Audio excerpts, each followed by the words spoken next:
This is a variable power supply project. This project was developed by Platforuma's Open Development Lab. This varies the voltage from 3 volt to 12 volt. The power is powered via electric board. The power directly comes to the step down transformer, which steps down the voltage from 230 voltage to 12 volt. The power then goes to the full wave bridge rectifier, which converts AC voltage to pulsating DC, which is filtered by the capacitor.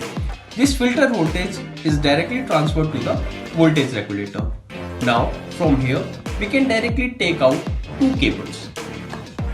The voltage can be controlled via potentiometer, and this variable voltage is displayed here in voltmeter.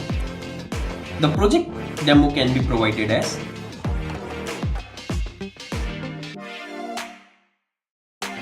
we increase the voltage, the brightness of the LED changes.